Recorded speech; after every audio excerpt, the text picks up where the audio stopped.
My name is Jeremy, and today I will be speaking about the issue on sex trafficking.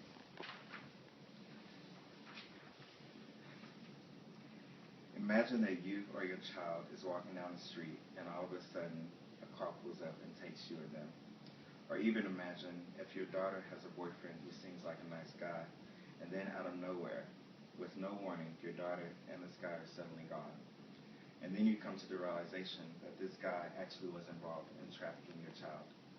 Or imagine you're overseas and you see some parents selling their daughter for some money, not realizing that they're being sold into the sex trafficking industry. This, unfortunately, are real situations that happen not only in America, but overseas as well. Sex trafficking today has become a billion-dollar industry in the third world. This industry in its day is the most common form of human slavery, and unfortunately, due to this industry, there is more slavery today than there has ever been in our nation's history.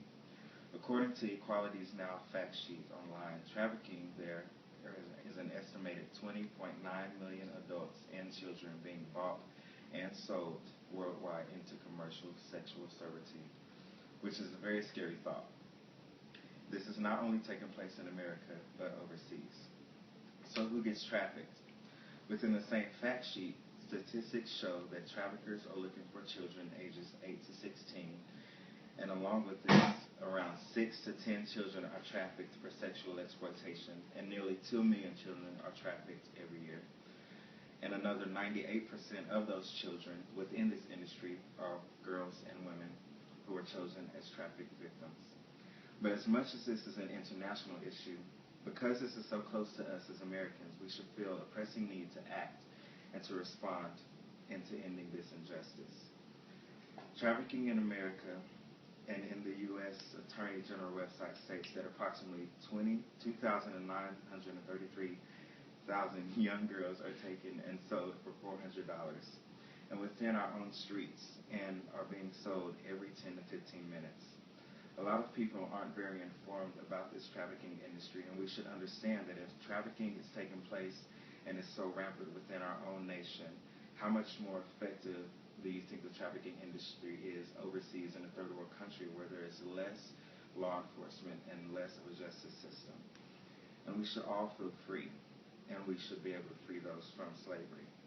So, as we can see, trafficking is a very rampant and relevant issue, not only within our nation, but overseas. And brave people should rise up and stop these acts of this billion-dollar industry and free people held captive apart from their own will.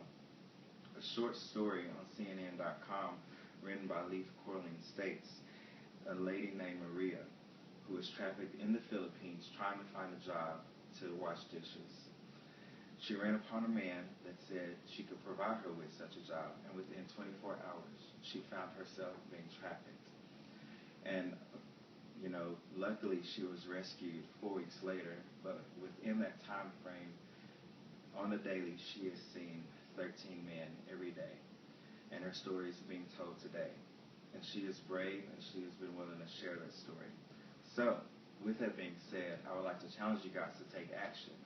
And how you can take part is by supporting many organizations that advertise and advocate for sex trafficking. Such that we have heard and that are very common is the Red Thread Movement. And the Red Thread Movement explains on their website that if you buy one of their bracelets, just a simple red bracelet, that it provides fair trade and wages for the women who have been trafficked. And the extra money, secondly, goes to the trafficking efforts.